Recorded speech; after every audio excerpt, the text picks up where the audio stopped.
time for the best coverage of the top stories in sports.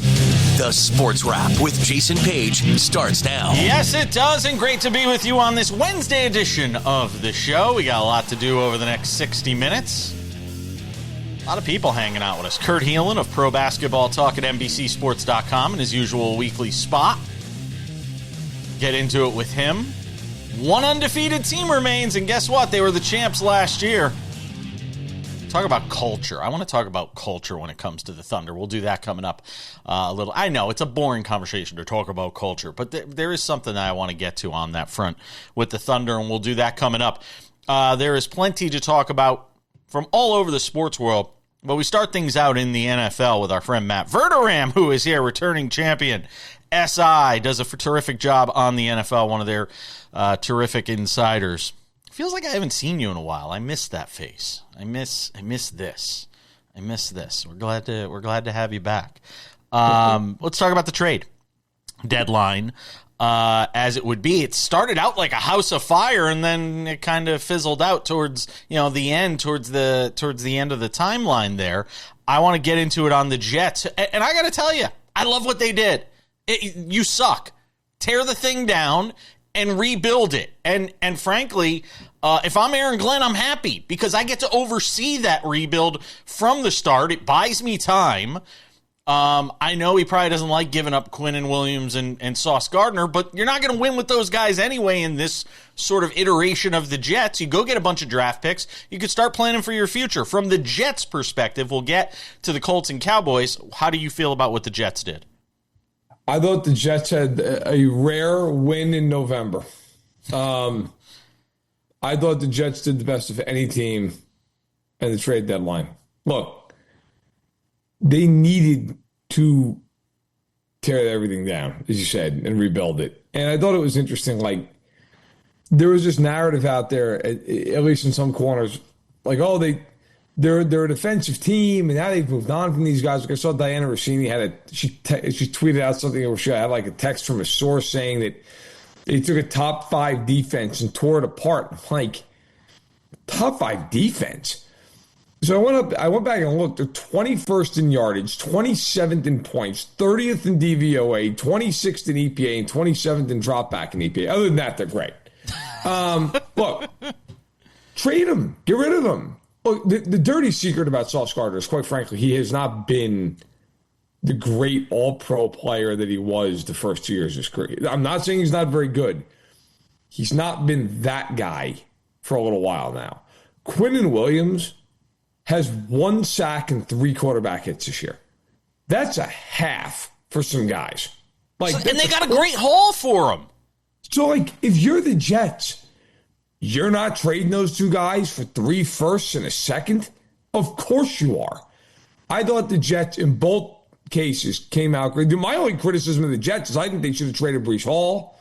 I think they should have traded some. I know they apparently wanted a 3rd and not a 4th for Hall. I would have just traded him, but that's just me. But I thought, they came away smelling like a rose.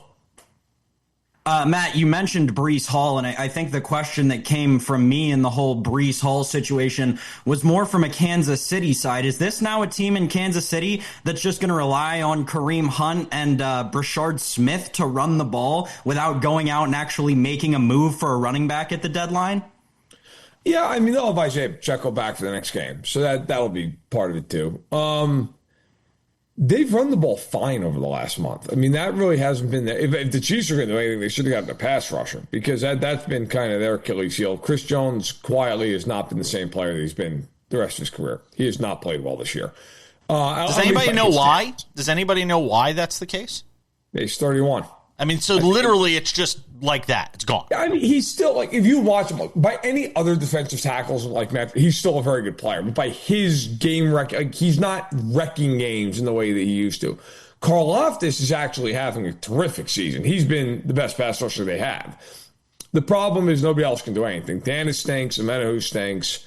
FAU is a complete bust of a pick. And so you end up with these 2 guys and nobody else.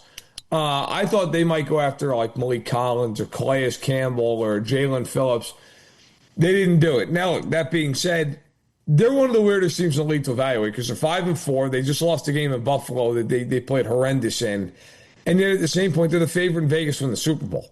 Like, I don't know what you do with that team. I'm not too overstung about the fact they didn't get a running back. I thought, if anything, they should have added to the D-line.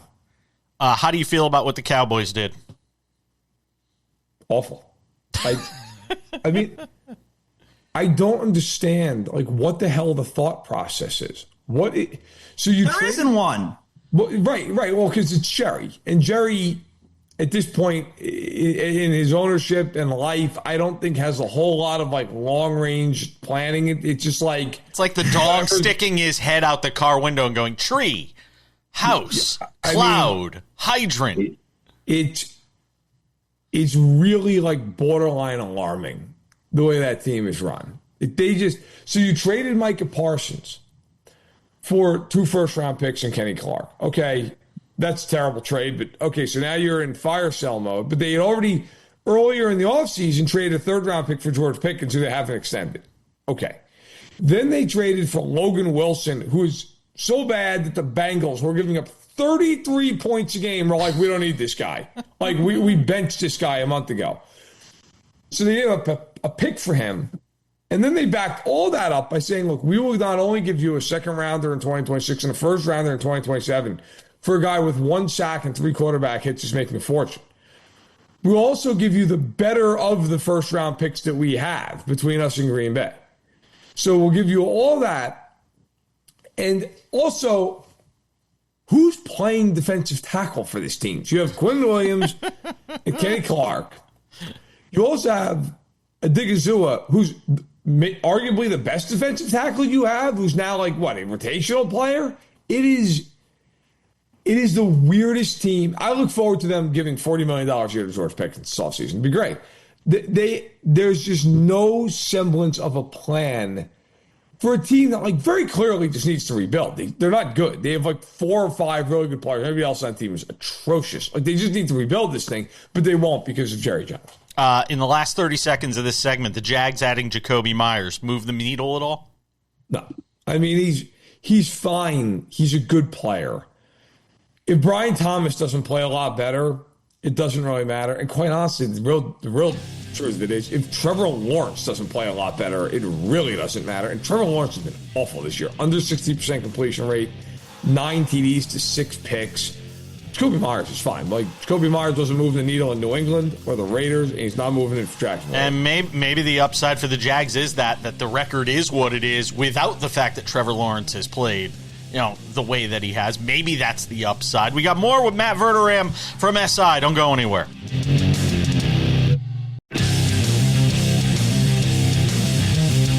Another segment on the NFL. Our friend Matt Verderame from SI joining us on this Wednesday, the day after the trade deadline. Sam, go ahead. Matt, it seems like the Colts have somehow lucked into having not only the offensive player of the year, but also the rookie of the year and maybe the coach of the year all on the same staff. But they're trusting Daniel Jones under center. It seems like the mass populace has kind of sold themselves down the river on the Colts. Is this a team that you're going to believe in come crunch time in the NFL season? I believe in certain parts of it. I'm worried about the fact that, look, I mean, that Sauce Gardner trade was not really a trade about Sauce Gardner. That trade was really about Daniel Jones and the fact that they think he's the future, because you don't make that trade if you don't think that. And so, look, I think Daniel Jones, you were getting the best version of him. I don't know that the best version of Daniel Jones is going to lead the league in passing, which is what he's currently doing. I watched the game against Pittsburgh. Now, I'm not saying that's going to be what we should have Daniel Jones the rest of the year either, but he had 5 turnovers in that game. The Steelers' game plan literally was something that I wondered all year long. If you light him up with pressure and you can stop Taylor, what happens? Well, that's what happens. And like that's a problem. Now look, obviously, not everybody's going to be able to stop Jonathan Taylor and then just relentlessly bring blitzing packages. But I was curious, like, if you can get Taylor curtailed on first down and then just blitz him, how does he react? Well, the answer is he throws 3 picks and could have thrown 7 in that game. So I believe in them in the sense Taylor's a great player. I really like Warren. Pittman and Pierce are good receivers. And I'm a big believer in Anarumo defensively. But if you're asking me, do I think in a playoff game, home or away, are they going to beat Mahomes with Daniel Jones or Josh Allen with Daniel Jones? No, I don't think so. It's been my point. I still think Kansas City and Buffalo end up in the AFC title game. I think that's where this whole thing's headed. And I think it's going to be as like there's a real world that's like a 5 and a 6 seed. And they're just like, that's fine. And just go anyway. I think that's what's going to end up happening. Who are we sleeping on Seattle, as a Super Bowl contender? Like, who are we sleeping on right now that could wind up coming out of this whole thing and we're not spending enough time talking about them, Matt? If Seattle qualifies, I would talk about them. But again, here's the problem. Everybody knows that Seattle's playing really, really well right now. The other problem, I was like, it's Sam Darnold. And I think people just look and like it's like the Daniel Jones conversation. Then. Yes. Right or wrong, people look at this and go, I'm sorry, I just can't do it. I cannot get there with this guy. Now, look, every once in a while, you have weird years. 2017, Nick Foles and Case Keenum and Blake Bortles were in the AFC and NFC championship games. Like, it happens. Weird stuff happens. But I always kind of default back to, in January, who's your quarterback and who's your coach? But that's kind of what it's why with Denver, I can't get there with Denver. I just can't. I know there's stuff to do. And it's like Denver's defense is awesome, and Sean Payton's a really good coach, and I am not betting on Bo Nix to beat Josh Allen or Patrick Mahomes in a playoff game. I'm just not. Sorry. He's not going to do it. Yeah. Like, he's not good enough. He's not scoring 33 points against the Giants in January. It's just not happening. I would say of all the teams, I think Tampa, if they can get healthy, could be really interesting. Really interesting because they have not been healthy at all. They're 6-2. But can they get healthy? Can they get healthy? And can that defensive line do enough? They were a team I thought maybe they had a pass rusher in there. But the NFC is deeper than the AFC, more wide open. I think it's going to be a fascinating playoffs this year. Yeah, I think it feels like you and I share the same brain on Daniel Jones. I know it's a scary thought. Daniel Jones, Sam Darnold. I don't know about Knicks because the one thing about Knicks is, I was talking about this with Nick Ferguson yesterday on the show. The one thing about Bo Nix is every time they need a big drive late in a game, he comes up with it. Yeah, it's true and it's fair. I don't know. I just kind of look at Denver as like they're the exact same team they were a year ago, where defensively they're awesome. He's not good. To their credit, you're right. Like in the fourth quarter, he looks like Montana, but they're beating every time. Here's my concern about this stuff. They need these massive fourth quarters. I know where you're going. Against Jackson Dart and Justin Fields and Davis Mills and Cam Ward. It's like, man, you're barely beating these teams. And by the way, all those games I just mentioned, all of them were home games. Every one of them, except for the Jets game, which was a neutral site game. Yeah. Like, it's great you lit up Dallas and Cincinnati. Vanderbilt could light up Dallas and Cincinnati. Like, I don't care. I will say this. Do they play the Raiders this Thursday night? The next week they play Kansas City in Denver. They beat Kansas City. You have my full attention. Sam, take us home. Matt, obviously the Chiefs are a team that you're very close to, and we've mentioned them throughout and how they're still Super Bowl favorites. The part about that is, though, they actually have shorter odds to miss the playoffs than they do to win the Super Bowl still. Listen, it's the second time in the Mahomes era they've been 5-4. The last time was coming off of the Super Bowl loss to Tom Brady. How do you think the mentality is in that building right now with regard to where their record sits, looking up at the playoffs more than halfway through the season with 3 must-win games down the line on their schedule? Oh, in the building, I can guarantee you their thought process is that they don't care, that they'll get in the playoffs, and if they're a 7 seed, that's fine. They'll just plow 3 teams and go to the Super Bowl. Like that's right or wrong. That's how they think. I think on the outside, like, the loss to Buffalo is just like, oh my God, what's going to happen? Like in that building, I don't want to say they don't care. I mean, they care, but like, they're not going to worry about it. Like I promise you, look at that game. Like, that's fine. If we see them in January, we'll beat them. Like that is their, maybe they won't, but that's how they'll look at it. They'll switch the game plan up. They'll play completely differently. They'll have a million different plays that nobody's there. That's the thing that's hard to judge with them. Because I grew up rooting for that team. I have watched them my entire life. And I can tell you, unlike any team I've ever rooted for in any sport. The one thing that is, and really, even teams I haven't, like they have like two different playbooks. They will sit on 50 to 60 plays all year that they will never use, no matter how dire the situation in a regular season game, and get it. Now, look, a lot of times they can do it because they're the 1 seed, the 2 seed. This is different. I will say this: you look at their schedule. Their next 2 games are at Denver and then home to Indianapolis. Those are hard games. If they win those games, I don't think they're going to lose another game. Their last 6 games are the Titans, the Raiders, the Chargers at home, the Texans at home, Denver at home, and the Cowboys. Like, I don't think they'll lose. Look, those two games out of the bye are real tough. If they win those 2 games, I don't think they'll lose another game. I think they'll be 13-4. Matt Verderame does a terrific job over at SI. Check out his work there. Always appreciate you, my friend. Thanks for hanging out with us. Hopefully we get to do it again sometime soon. No problem. Anytime.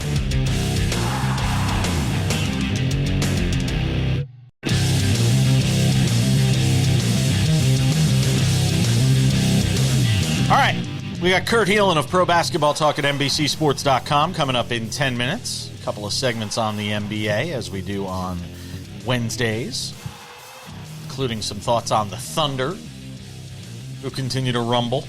Huh? You like that? I'll be here all week.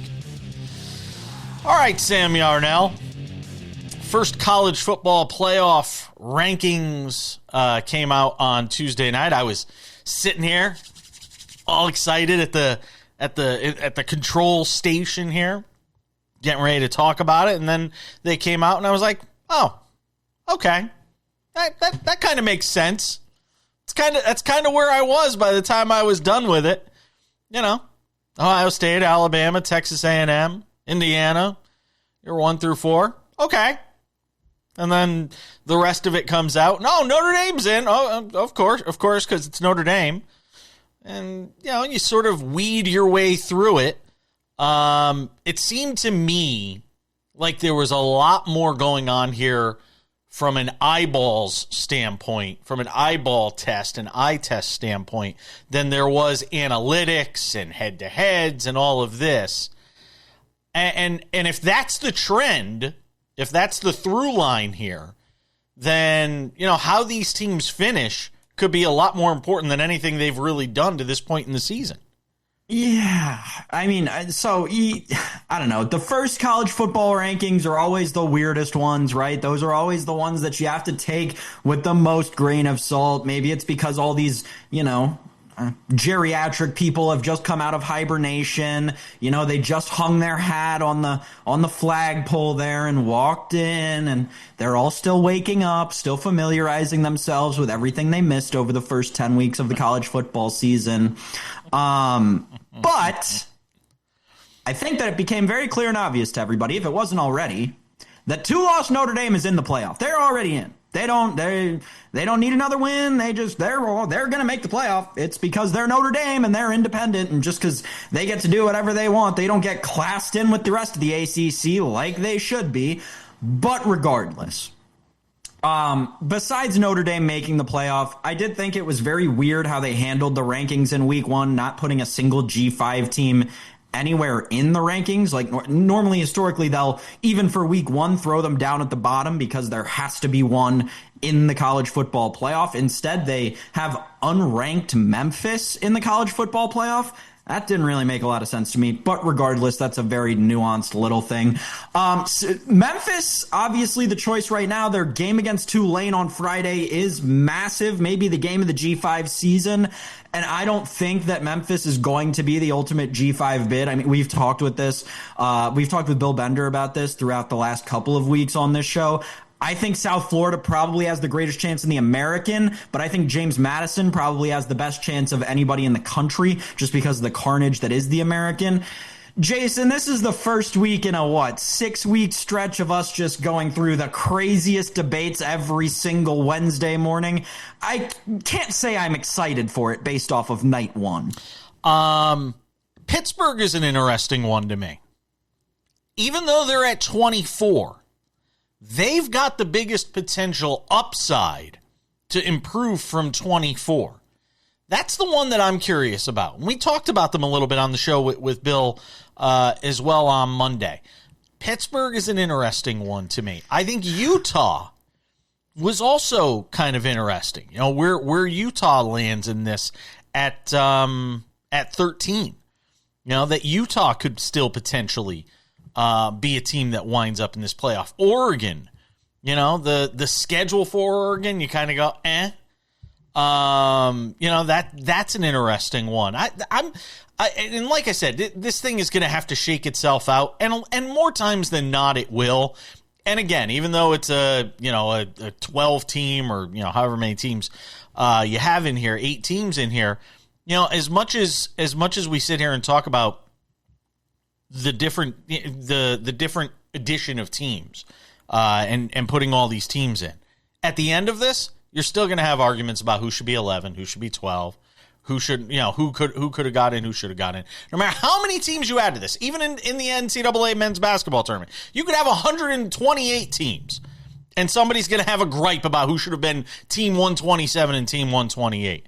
No matter what this committee does, by the time we get to the end of this process, there's going to be somebody who's unhappy and somebody that feels like they got shafted. Every time. Without fail. Yeah, and almost all the time it's going to be somebody from the SEC, probably the conference as a whole, because like there is an argument that you could make that this should just be the SEC conference tournament every year, but that also isn't part of what makes college football so fun and exciting. And I think secretly behind closed doors, one of the things that the, you know, higher ups in this college football world that we live in think to themselves is, yeah, man, let's let the committee be a little explosive. Let's let them be a little uneducated on things. Because you know what it's going to do? It's going to make people talk about college football from Monday all the way to Sunday. That's all it's going to do for college football. So I think they're secretly pretty happy with how this whole process has turned into what it has worked out to be. But, you know, the gripes that the SEC has year in, year out, I don't think they're unfair. At the end of the day, the solution is, right, have something more basketball oriented, which is just not plausible because of the nature of the sport of football. I don't know what the ultimate answer is. You thought that there would be so much clarity and so much acceptance, like you mentioned, when we moved from 4 to 12 teams, but it seems like the controversy has done nothing but double. The one thing that does interest me, not that it's a guarantee that this is the way the bracket shakes down, the way it looks obviously in week 1. We could get a Notre Dame Indiana rematch.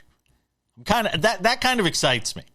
You know, the idea of a Notre Dame rematch with Indiana, with what we saw in that game last year, would be kind of interesting to me. The other one that's interesting, Oregon and Texas Tech.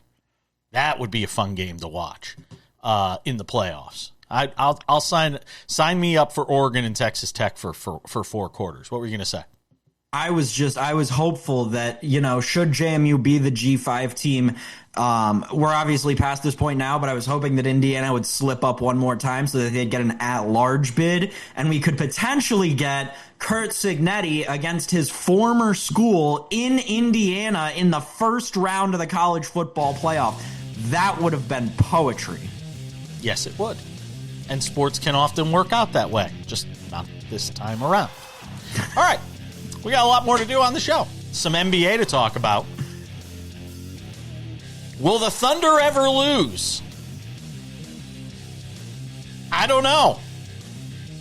They don't look like a team that's going to lose, and they're missing their second best player or third best player. Kurt Helin's next.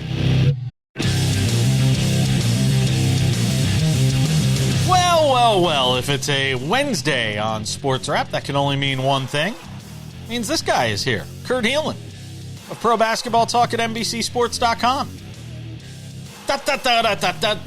We really need that thing. I think we should introduce you with that music in the background.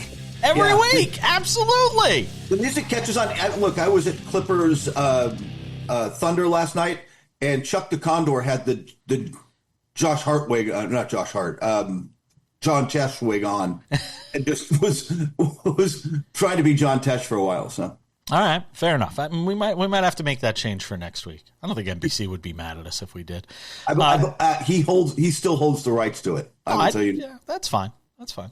Kurt Helin of Pro Basketball Talk at NBCSports.com hanging out with us on the show. So I want to ask you about the Thunder. You were there last night. They are the only unbeaten remaining now in the NBA at 8-0, and I am really struck by the way they have come out without J-Dub, without Jalen Williams out there and doing what they've done. I am fascinated. You know, we often hear the talk about culture in sports and culture this and culture that.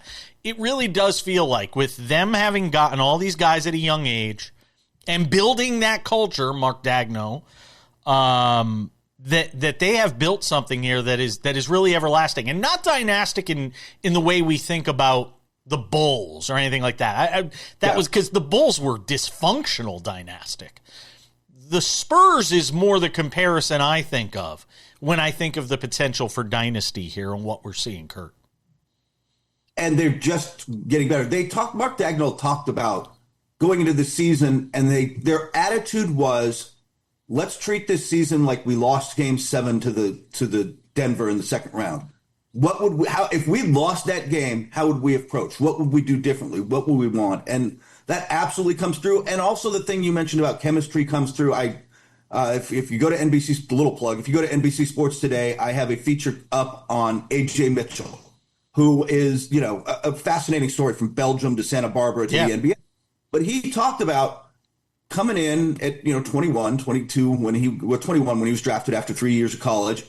It's like everybody was my age. We all get along. We all hang out. We like this team. It is much more collegial than most teams. And you can feel that on the court. You can see that vibe on the court where these guys just like each other and they also just know each other and they know each other's game. Who's the team that I know it's early in the year? Who's the one team, if I can give you one matchup, that you want to see how a team matches up with them? Is it the Spurs? The Spurs will be fascinating just because Wemby changes everything. He's on the such court a disruptor right on both ends. Yeah. Right. But they're still figuring out the chemistry that Oklahoma City has, right? And so there's that. Obviously, Denver is the team I think long-term that is their biggest threat, but Denver hasn't quite, the numbers are really good. They're just not racking up wins, but I think they'll find their stride. And then who's going to come out of the East? I'm still not sure about that. Kurt, between the Cavaliers last year, who started the season 15-0, and this team in the Thunder this year, who've started 8-0 and obviously look great, do you think that there's something to the NBA being built for these great teams to start out in these incredible unbeaten streaks and then fall back to level as the season goes on? Well, first off, both Cleveland won 64 games last year. Their level was pretty high. They just injuries and everything caught up with them in the playoffs. But I think there might be something to that. It's an interesting theory, but I think you can, for a team that knows who it is, which Oklahoma City absolutely knows who it is, a team with an identity, that really seems to matter early in the season. You talk about the Chicago Bulls, and we can talk about them, and man, is Josh Giddey really this good?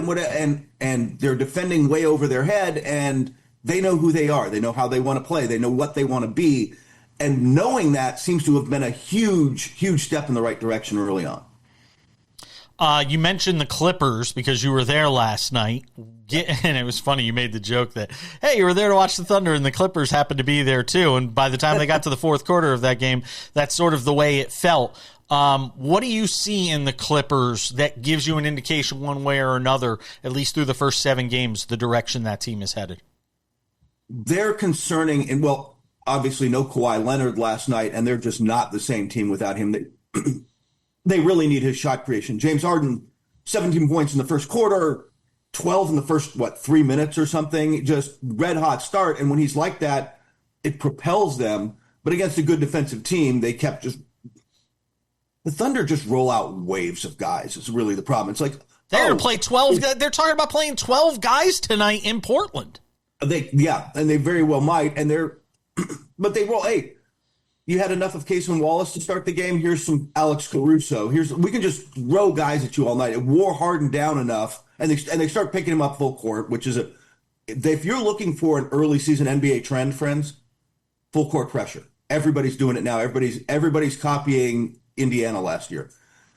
They wear him down. The Clippers don't have anywhere else to go. And I'll tell you, the thing that does stand out to me, we're going into the season, we're like, all this maturity, all this depth, all this veteran presence, kind of slow, kind of old and kind of slow. And it's catching them early, but I really think they'll settle down and win a lot of games, but I think it's really going to catch them late. In the last 30 seconds, for something that's way more complicated than 30 seconds, this aspiration stuff with now you've got people suing Steve Ballmer. Yeah.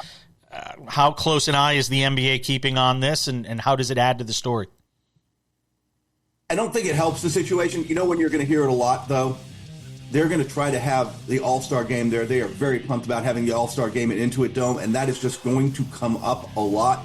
And the league, I can guarantee you, there's 0.0 chance, Jason, that investigation is wrapped up before the All-Star game in Los Angeles. Kurt Helin, Pro Basketball Talk at NBCSports.com. Another segment with him on the other side. Don't go anywhere.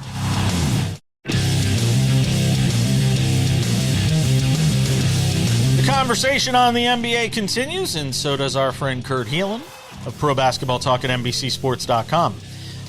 Kurt, the Ja Morant situation in Memphis, suspended for a game. Obviously, all the signs are there of a divorce between these two sides. Is it just a matter of when and not if? Probably. They're going to probably play the. I mean, right now they couldn't trade him if they wanted to. There's no real market for him. So they're going to have to ride this out for a while. They're going to have to find a way to get his trade value up if they even want to go that route. And I'm not totally sure they are. Like, this is still very early in the season, and that's not on paper, not a bad team. They think they should be better than they are. The problem they're going to run into is I talked with people around the league, and there's just nobody really wants to bring him in right now. Certainly, it's not even that his contract's that bad. But, Jason, Sam, you guys have watched him. He's not as explosive. He's simply not the guy he was 3-5 years ago when he look, he was must watch. But is that because of the team he's on in the situation? The question is, are you going to get somebody to buy that? Because he's just not getting by guys, right? And I want to see what Memphis looks like when they get Zach Edey back really soon. But more importantly, they really miss Scottie Pippen Jr. and Ty Jerome, shooters and defenders and floor spacers. They'll look better once everybody's there. But he's not blowing by guys, and everybody's noticing. And that's like, if he's not, for a game based heavily on his athleticism, it's raised eyebrows. And there's a reason that when you talk to people around the league, look, everybody I talked to said, no, I don't think there's any interest. There's no market for him. And then a rumor comes out, the Kings are interested. And I'm like, well, of course, the most dysfunctional franchise in the league is interested. But I'm not sure there's any market. They're not going to get anything close to what they think they should get for him. Kurt, a player that everybody wanted to bring into their locker room this offseason was Cooper Flagg. The Dallas Mavericks were obviously lucky enough to do so, but he's looked a little bit lackluster to start his NBA career. From what you're hearing, do people think it's just going to be a matter of time and he will eventually be everything that he's expected to be? Or is there concern that maybe we were sold a bad bill of goods here? No, it's situational. Look, first off, he's because of his fame, because of how well he's played, he's at the top of scouting reports. So have fun with that, rookie. But the bigger issue to me is they're just playing him out of position. He's a 6'9", yes, do everything wing, and they've got him playing point guard, and it's just that's not going to be his role. But why are they setting him up for failure that way? I know they need a guard, but it can't be him. They do. I think there was hey, we'll take the hits with the learning curve kind of thing going on there. Like, eventually they get Kyrie Irving back and then they settle him into his position, and now he's got all these ball handling skills. But he's taken some blows, and he's hit a very steep learning curve because of how he's being used, as opposed to what Philadelphia is doing with VJ Edgecombe. We're just going to put you in the best possible situation to play to your strengths and go out there. And I mean, it's not just a basketball thing. I mean, what did Bill Belichick do well for the Patriots? What has what do the best coaches in every sport do? They put players playing to their strength and keep them in their lane, and that's not what's happened in Dallas. A thought on Zion Williamson and this Pelicans team, which has been a disaster to start the season. They're 1-6. A hamstring injury, and look, we can't say he's not in shape. He came into the season in shape, so now he's dealing with this hamstring injury. How long is it before we start seeing them go into sort of fire sale mode, or will they just wait as long as possible? I'm really curious to see if they start trying to. There's not going to be a market for Zion at the trade deadline, but Trey Murphy in a different position and other players on that roster. Herb Jones has a lot of fans around the league. There's a lot of people who would be interested. I'm curious where they go, but Zion's only out theoretically 10 days. It's a mild strain, but it's Zion. With him, that could be 10 weeks. By the way, do you feel like the PR staff in New Orleans, they already have a pre-written thing with pull down menus? They're like, Zion Williams is out, and then you just pull down it's menu. Like Mad Libs. It's like Mad Libs. You just fill in the blank. Yeah, there's something to be said for that. Go ahead, Sam. Kurt, the team that has surprised me maybe the most, and that may just be because I don't see anything coming, it's the Detroit Pistons. They're playing so well, and it seems like Tobias Harris maybe finally figured something out again, maybe, unless he's just going to hurt another franchise, which could also be very possible. But what have you seen from Detroit so far early this season? A step forward from where they were last year, and I wasn't sure that would happen, honestly. I thought they'd plateau a little bit. Tobias Harris has been great. Cade Cunningham, I knew Cade Cunningham would be fine, but the way Jalen Duren is playing right now has been absolutely fantastic.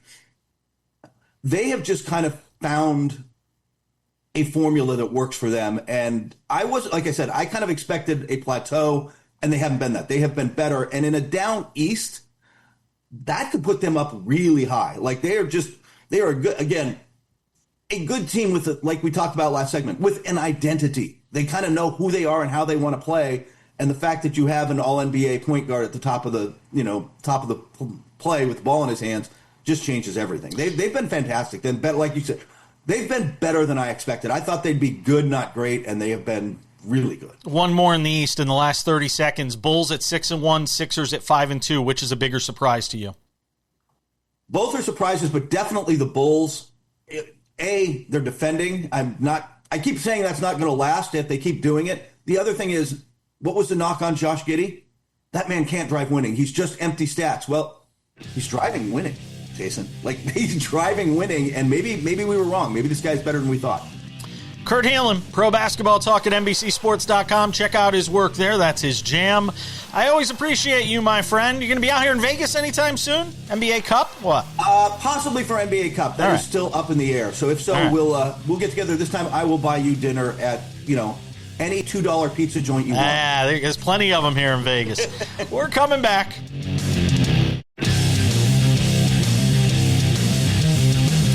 Just about time to put the wraps on this baby for a Wednesday. But before we do, a couple of reminders. If you haven't done so yet, make sure to subscribe to the Sports Wrap with Jason Page podcast. It's available on all your favorite podcasting platforms. Spotify, Apple Podcasts, YouTube Podcasts, iHeartRadio, TuneIn, Odyssey, Amazon. Anywhere you get a podcast, you can get this show. Just the audio, Monday through Friday.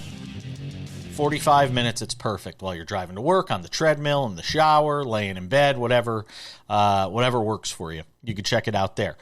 In addition to being on over 270 affiliates around the U.S. and Canada, hello, Canada, we're also available on the Sports Wrap with Jason Page YouTube channel. The Sports Wrap with Jason Page YouTube channel has the show commercial-free Monday through Friday, and oftentimes it's there before it's even available on television. Little pro tip for those of you at home. We also have Sports Wrap Shorts available on our YouTube channel. They are the rage. They are awesome. Anytime news breaks, anytime a story breaks, if we can't be on here talking about it, we're on there talking about it on the YouTube channel, the Sports Wrap with Jason Page YouTube channel. Sports Wrap Shorts are also available over on TikTok, Sports Wrap Jason Page. On Instagram, Sports Wrap Jason Page. Easy to remember. And without any further delay, ladies and gentlemen, it's time for some odds and ends odds and ends. Not the end for Salvador Perez, who continues to go strong. One of the good guys in baseball. I know this is people say this is a throwaway story in our industry. It's a bumper story. You use it going to break. No. Salvador Perez deserves more than that. The World Series winning catcher for the Kansas City Royals gets a 2-year extension to continue playing in Kansas City. Good for him. He should be a lifelong Royal, Sam. Hall of Famer? So as I was waxing poetic about him, I literally was asking myself that same question. I think he might be. He set the record for catcher home runs in a season. He won a World Series, been to a couple. Yeah. Yes, throw Salvador Perez in the Hall of Famer. He's a catcher, and he's a darn good catcher, too. One of the better defensive catchers that you'll ever see, right up there with Yadi Molina. Career numbers, 264, 1,700 hits. I mean, he went 30 and 100 this year. Talk about the quietest 30 and 100. 30 and 100 you didn't even hear about. How many All-Stars for Salvador He only hit Perez? 236 this year. I don't know that offhand, but for his career, 300 home runs, 1,000 RBIs. I mean, he has been a stalwart for that. Wow, he's coming into like his 15th season already, too. 5-time Gold Glove, 9-time All-Star. Guys won a World Series MVP. He might be one of those guys that slips through the cracks, though. You know what I mean? That'd be a darn shame. That'd be a darn shame. I agree. I understand it from a war perspective. I get it. But you think about what that guy did for so many incredibly important Royals teams, but also just the organization on the whole. That's a guy who deserves to get into the Hall of Fame for more than just his numbers. Boom! There it is. Career home run number 300. You're watching it on the screen with us. I don't know why I decided to show you the whole bat, but there it is. 300 career home runs for Salvador Perez. And again, one of the good guys in baseball. Sam, LIV Golf can no longer be called LIV Golf. Because they've decided to go to 72 holes, and LIV stands for 54. Does that mean they're like LXXII now? Like what do you do with the name of LIV Golf when they decide to go to 72 holes? The reason they're going to 72 holes, by the way, they're trying to get recognized by the World Golf Rankings. They are trying like crazy. And to the point that they've literally just destroyed the name of this is LIV Golf, which everybody wondered why they named it that, and then they said, oh, LIV, it means 54. And now they've decided to go to 72 holes. Next, they're going to ban shorts? Like, what? I mean, what are we doing here? What are we doing here, Sam? Yeah, I'm not gonna lie, Jason, and I stay pretty in tune with the sports world generally. I forgot LIV Golf existed until we did this story. They have become so irrelevant in the golf world that it's just a real shame that so many guys ruined their careers by going there. That's what it is. They just can't gain traction. Like when I have to tell you, as much as I had issues with the whole involvement with the Saudi PIF and everything, when I turn it on and watch it, it's golf. It's real golf. But it's not it doesn't make it into my brain to watch it. They're playing at all different times because they're playing all over the world. When they play in the U.S., I've watched it. It's good golf. My buddy Scott O'Neill's over there as the CEO, trying to do everything he can with it, including making it a 72-hole event instead of 54. Good luck. I mean, we'll see what happens. Yeah. And guys are re-signing to stay there. It's not like guys are leaving at the end of their contracts. Guys are staying. So, okay. It's tough. I think it is a sight to behold that the PGA Tour absolutely wiped the floor with them the way that they did. We all thought it was, remember, a lot of people thought the end of the PGA Tour. Yep. And it just goes to show you how strong a position the PGA Tour was really all along. Everybody thought, the PGA Tour doesn't have the money to compete with the Saudis, and PIF ain't giving up without a fight, though. They'll keep dumping that oil money into it. Them and Jerry Jones. Oh, no, Jerry Jones wants natural gas, right? He's going for gas. Oh, we're out of time? Thanks, Kurt Helin. Matt Verderame, you, Sam. We'll see you all back here tomorrow for more Sports Wrap.